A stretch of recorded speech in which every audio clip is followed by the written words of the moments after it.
नमस्कार साथियों, बहुत बहुत स्वागत है आज की इस क्लास में। आज का यह क्लास हमारा बीए सेमेस्टर 2 के पॉलिटिकल साइंस वाले स्टूडेंट के लिए काफ़ी इंपॉर्टेंट क्लास है, क्योंकि आज की इस क्लास में हम 35 प्लस ऐसे ऑब्जेक्टिव क्वेश्चंस देखेंगे जो आपके परीक्षा में सीधे देखने को मिलेंगे। तो चलिए बिना समय गवाए इस क्लास को शुरू करते हैं। आपका पहला सवाल है, भारतीय संविधान में अस्थिरता उन्मूलन से संबंधित कौन सा अनुच्छेद है? अनुच्छेद 16, अनुच्छेद 15, अनुच्छेद 17 या फिर अनुच्छेद 18? तो अस्थिरता उन्मूलन से संबंधित हमारा अनुच्छेद 17 होगा, इसलिए इसका राइट आंसर क्या? अनुच्छेद 17 सही हो जाएगा। नेक्स्ट क्वेश्चन है हमारा, भारतीय संविधान में राज्य के नीति निर्देशक सिद्धांत का विचार विश्व के किस देश से लिया गया है? आयरलैंड से, अमेरिका से, ब्रिटेन से या फिर कनाडा से? तो नीति निर्देशक सिद्धांत जो है हमारा आयरलैंड से लिया गया है, इसलिए इसका राइट आंसर आयरलैंड सही हो जाएगा। नेक्स्ट क्वेश्चन है हमारा, भारतीय संसद के मुख्य अंग है लोकसभा, राज्यसभा, राष्ट्रपति या फिर उपरोक्त सभी? तो भारतीय संसद के मुख्य अंग कोई एक पार्टिकुलर नहीं है, इनमें से सभी है, इसलिए इसका राइट आंसर उपरोक्त सभी सही हो जाएगा। नेक्स्ट क्वेश्चन है हमारा, निम्नलिखित में से राष्ट्रपति किसकी नियुक्त करता है?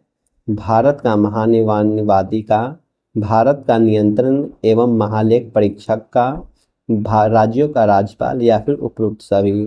तो इसका भी राइट आंसर हो जाएगा आपका ऑप्शन नंबर 4, उपरोक्त सभी। नेक्स्ट क्वेश्चन है हमारा, ये भारतीय संविधान का 8वीं सूची में कुल कितने सरकारी भाषाओं का उल्लेख है? 16, 17, 22 या फिर 20? तो भारतीय संविधान के 8वीं सूची में कुल 22 भाषाओं का उल्लेख है, इसलिए इसका राइट आंसर 22 सही हो जाएगा। नेक्स्ट क्वेश्चन है हमारा, भारत के प्रधानमंत्री बनने के लिए आवश्यक न्यूनतम आयु है, मतलब कि आपको प्रधानमंत्री बनने के लिए कम से कम कितना वर्ष होना चाहिए? 30 वर्ष, 35 वर्ष, 25 वर्ष या फिर 45 वर्ष? तो आपका राइट आंसर है 25 वर्ष, कम से कम 25 वर्ष होना चाहिए, और वोट देने के लिए 18 वर्ष। नेक्स्ट क्वेश्चन है हमारा, भारतीय संविधान में भारतीय नागरिकों के लिए कुल कितने मूल कर्तव्य दिए गए हैं, मतलब कि मौलिक अधिकार कुल कितने हैं? देखते हैं, 8, 10, 12 या फिर 9? तो इसका राइट आंसर 10 भी होगा या फिर 11। 10 11 में से जहाँ पे 10 होगा 10 टिक मारिएगा, जहाँ पे 11 होगा 11 में टिक मारिएगा। नेक्स्ट क्वेश्चन है हमारा, भारतीय संविधान के तहत कौन मौलिक अधिकारों का संरक्षक है? संसद, राष्ट्रपति, सर्वोच्च न्यायालय या फिर प्रधानमंत्री? तो इसका राइट आंसर हो जाएगा आपका ऑप्शन नंबर 3, सर्वोच्च न्यायालय। आपका अगला सवाल है, किस अनुच्छेद के तहत भारत के किसी राज्य में राष्ट्रीय शासन लागू किया जा सकता है? अनुच्छेद 352, अनुच्छेद 356, अनुच्छेद 360 या फिर उपरोक्त में से कोई नहीं? तो अनुच्छेद 352 के तहत भारत के किसी भी राष्ट्र में राष्ट्रपति शासन लागू कर सकते हैं। नेक्स्ट क्वेश्चन है हमारा, भारतीय लोकतंत्र का चतुर्थ स्तंभ किसे कहा जाता है? प्रेस को, न्यायपालिका को, कार्यपालिका को या फिर इनमें से सभी को? तो भारतीय लोकतंत्र का चतुर्थ स्तंभ प्रेस को कहा जाता है, इसलिए इसका राइट आंसर आई, मतलब कि प्रथम प्रेस सही हो जाएगा। नेक्स्ट क्वेश्चन है हमारा, भारतीय संसद में शामिल है लोकसभा और राज्यसभा, लोकसभा, राज्यसभा और प्रधानमंत्री। और नेक्स्ट है हमारा, राष्ट्रपति और दोनों सांसद के सदन। तो आपका राइट आंसर क्या हो जाएगा? लोकसभा, राज्यसभा और प्रधानमंत्री, इसका सही उत्तर हो जाएगा। नेक्स्ट क्वेश्चन है हमारा, 86वां संविधान संशोधन संबंधित है चुनाव सुधार से, सार्वजनिक स्वास्थ्य से, शिक्षा से या फिर संपत्ति अधिकार से? तो आपका जो ये हो जाएगा 86वां संविधान संशोधन, ये हमारे शिक्षा से संबंधित है, इसलिए इसका राइट आंसर शिक्षा सही हो जाएगा। नेक्स्ट क्वेश्चन है हमारा, किस सदन में शिक्षकों और स्नातकों के लिए स्थानों का आरक्षण किया गया? राज्यसभा, लोकसभा, विधानसभा या फिर विधान परिषद। तो विधानसभा में शिक्षणों और स्थापनों के लिए स्थानों का आरक्षण किया गया था, इसलिए इसका राइट आंसर विधानसभा सही हो जाएगा। नेक्स्ट क्वेश्चन है हमारा, 73वें और 74वें संविधान संशोधन को किस प्रधानमंत्री के कार्यकाल में लागू किया गया था? अटल बिहारी वाजपेयी जी के, इंदिरा गांधी जी के, नरसिम्हा राव या फिर राजीव गांधी। तो यह हमारे नरसिम्हा राव के शासनकाल में इसको लागू किया गया था। नेक्स्ट क्वेश्चन है हमारा, कौन तय करता है कि कोई विधायक धन विधायक है या नहीं? तो इसका राइट आंसर हो जाएगा आपका लोकसभा अध्यक्ष। लोकसभा अध्यक्ष ही तय करता है कि विधायक है कि नहीं। राष्ट्रपति, प्रधानमंत्री या फिर संसदीय चयन समिति इसका नहीं करते हैं संशोधन। नेक्स्ट क्वेश्चन है हमारा, भारतीय संविधान के निम्नलिखित में से किस भाग में न्यायपालिका का कार्यपालिका से अलग करने का प्रबंध किया जाता है? प्रस्तावन में, मौलिक अधिकार में, राज्य के नीति निर्देशक तत्व में या फिर इनमें से कोई नहीं। तो राज्य के नीति निर्देशक तत्व इसका राइट आंसर हो जाएगा। नेक्स्ट क्वेश्चन है हमारा, संविधान की किस अनुसूची के तहत संसद सदस्य शपथ या प्रतिज्ञा लेता है? तो पहली, तीसरी, पांचवी या फिर छठी। तो इसका राइट आंसर हो जाएगा आपका ऑप्शन छठी। नेक्स्ट क्वेश्चन है हमारा, भारत के पंचायती चुनाव राज्य संसदों में चुनाव कौन कराता है? राज्य चुनाव आयोग, भारत का चुनाव आयोग, राज्य सरकार या फिर केंद्र सरकार। तो भारत में पंचायती राज संस्थाओं में चुनाव राज्य चुनाव आयोग युक्त कराता है, इसलिए इसका राइट आंसर ये सही हो जाएगा। अगर आप लोगों को वीडियो पसंद आ रही होगी तो वीडियो को लाइक कर दीजिएगा और अपने दोस्तों के साथ शेयर कर दीजिएगा, क्योंकि पॉलिटिकल साइंस का एग्जाम 24 तारीख को सेकेंड सेमेस्टर में है, इसलिए आप लोग काफ़ी ध्यान से पढ़िएगा और कमेंट में बताइए कि यह वीडियो आप लोगों को कैसी लगी। नेक्स्ट क्वेश्चन है हमारा, निम्नलिखित में से किस संस्था का उल्लेख भारत के संविधान में नहीं है? नीति आयोग, यूपीएससी, वित्त आयोग या फिर चुनाव आयोग। इसका राइट आंसर हो जाएगा आपका नीति आयोग। नीति आयोग का उल्लेख संस्था में नहीं किया गया है।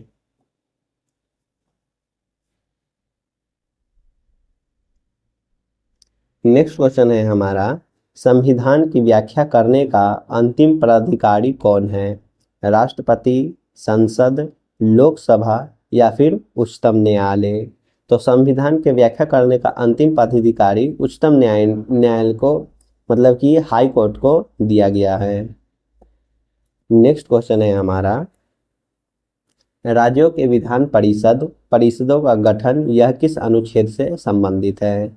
अनुच्छेद 3 से, अनुच्छेद 106 से, अनुच्छेद 169 से या फिर अनुच्छेद 343 से। तो इसका राइट आंसर हो जाएगा अनुच्छेद 169 से। नेक्स्ट क्वेश्चन है हमारा, किस अनुच्छेद के अंतर्गत आपातकाल समस्त देश में लागू किया जा सकता है या देश के किसी एक या कुछ भागों के लिए? तो इसका राइट आंसर हो जाएगा आपका अनुच्छेद 352 के तहत आप आपातकालीन समय में, मतलब कि समस्त देश को आपातकालीन समय में कुछ समय के लिए बंद कर सकते हैं। इसका राइट आंसर क्या हो जाएगा? अनुच्छेद 352। ये जो पॉलिटिकल साइंस है ना, ये काफ़ी डिफिकल्ट, मतलब कि डिफिकल्ट उतना है ही नहीं, बट इसमें ना सवाल थोड़ा सा अजीब गोल घुमाया घुमाया रहता है। और जैसे कि हिस्ट्री, हिंदी, इंग्लिश इस सब में ना काफ़ी इजी रहता है, लेकिन पॉलिटिकल साइंस है ना थोड़ा उस सब के मुताबिक थोड़ा हार्ड है। नेक्स्ट क्वेश्चन देखते हैं, संशोधन प्रक्रिया अपने आप में सिद्धि करती है कि यह संविधान का सर्वाधिक स्वर्गीकार भाग है, यद्यपि यह बहुत जटिल है। यह काफ़ी कम संविधान की विविध गुण वाला है। यह कथन किनका है? ग्रीनविल आंस्टन का, पंडित जवाहरलाल नेहरू का, केसी वेहर का या फिर डॉक्टर भीमराव अंबेडकर का। तो यह जो कथन है यह बोले गए थे ग्रीनवेल आंस्टन के द्वारा, यह कथन बोला गया था। नेक्स्ट क्वेश्चन है हमारा, किस संविधान के अंतर्गत नगर निगम, नगर पालिका, नगर परिषद एवं नगर पंचायतों के अधिकारों में एक रूपता प्रदान की गई? तो संविधान के 73वें संशोधन अधिनियम, संविधान के 74वें संशोधन अधिनियम, संविधान के 75वें संशोधन अधिनियम, या फिर संविधान के 76वें संशोधन अधिनियम। तो यह जो है संविधान के 74वें संशोधन अधिनियम के तहत नगर पालिका इसी सबको प्रदान किया गया था। नेक्स्ट क्वेश्चन है हमारा, किस सन में बूथ कैप्चरिंग के मामले में चुनाव स्थगित करने या चुनाव निरस्त करने का प्रबंधन किया गया था? 1989 में, 1952 में, 1995 में, या 1998 में? तो इसका राइट आंसर हो जाएगा आपका 1989 में, ऑप्शन ए। नेक्स्ट क्वेश्चन है हमारा, संघ सूची में अंकित विषयों की कुल कितनी संख्या होती थी? 89, 93, 100 एंड 108।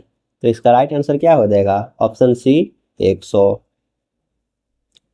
नेक्स्ट क्वेश्चन है हमारा, किस अनुच्छेद के अनुसार राष्ट्रपति आपात स्थिति की घोषणा कर सकता है? अनुच्छेद 352, अनुच्छेद 356, अनुच्छेद 360, या फिर उपरोक्त सभी? तो इसका राइट आंसर हो जाएगा आपका ऑप्शन नंबर डी, उपरोक्त सभी। क्वेश्चन है हमारा, एकात्मक प्रणाली के तत्व में क्या शामिल नहीं है? एकल सरकार, कानून की एकरूपता, निरंकुशता की संभावना, या फिर समान कानून? तो एकात्मक प्रणाली के तत्व में समान कानून, मतलब कि समान कानून सम्मिलित नहीं है, इसलिए इसका राइट आंसर ऑप्शन डी सही हो जाएगा। नेक्स्ट क्वेश्चन है हमारा, बलवंत राय मेहता समिति का गठन कब हुआ था? 1957 में, वो सॉरी इसका सभी ऑप्शन एक समान है, तो इसका राइट आंसर हो जाएगा 1957 में। 1957 में ही बलवंत राय मेहता समिति का संगठन हुआ था। यह जो 35 ऑब्जेक्टिव हैं, जैसे कि मैंने फिलोसफी में ओनली 25 ऑब्जेक्टिव का क्लास करवाया था, उनमें से काफ़ी सारे बच्चे कमेंट बोल रहे थे, सर आपके द्वारा 25 ऑब्जेक्टिव में से ही मेरे एग्जाम में 9 क्वेश्चन आ गए थे, इसलिए इस बार 35 ऑब्जेक्टिव लाए हैं पॉलिटिकल साइंस, क्योंकि और सभी सब्जेक्ट से थोड़ा ये हार्ड है, और मैं उम्मीद करता हूँ कि इसी 35 में से आपके एग्जाम में आ जाए, ताकि आप लोग बेहतर करें। नेक्स्ट क्वेश्चन की तरफ देखते हैं, भारतीय संविधान में 73वां संशोधन अधिनियम कब लागू हुआ था? ये जो संशोधन अधिनियम, इससे काफ़ी ज़्यादा क्वेश्चंस आते हैं। ऑप्शंस देखते हैं, 25 अप्रैल 1991 से, 25 अप्रैल 1993 से, 25 अप्रैल 1993 से, 25 अप्रैल 1994 से। तो भारतीय संविधान में 73वां संशोधन अधिनियम 25 अप्रैल 1993 को लागू हुआ था, इसलिए इसका राइट आंसर क्या हो जाएगा? सी। आज का क्लास यहीं पे ख़त्म करते हैं, और यह 35 ऑब्जेक्टिव का आप लोग नॉर्मल ऑब्जेक्टिव नहीं समझिए, क्योंकि काफ़ी सारे एनालिसिस करके यह हम ऑब्जेक्टिव लाते हैं। ऐसा नहीं जो हाँ 100 ऑब्जेक्टिव 200 ऑब्जेक्टिव 1 घंटा 2 घंटा 3 घंटा का क्लास ले आया और एग्जाम में कुछ आया ही नहीं, तो ऐसा बात नहीं है। हम काफ़ी सारा एनालिसिस करके सोचते हैं कि कम समय में अच्छा तैयारी करवा दें। तो वीडियो पसंद आई हो तो वीडियो को लाइक कर दीजिएगा, शेयर कर दीजिएगा, और चैनल पर नए हैं तो सब्सक्राइब जरूर कर दीजिएगा। सब्सक्राइब करने से आपको क्या बेनिफिट होगा, जैसे कि ये पॉलिटिकल साइंस का क्लास है, अगर हम हिंदी, इंग्लिश या फिर हिस्ट्री, फिलोसफी किसी का भी क्लास डाल लेंगे, सब्सक्राइब किए रहेगा तो सबसे पहले आपके पास क्लास पहुंचेगा। तो मिलते हैं एक ऐसी ही इंटरेस्टिंग वीडियो के साथ कल, तब तक के लिए जय हिंद, जय भारत। आप लोग स्वस्थ रहिए, मस्त रहिए।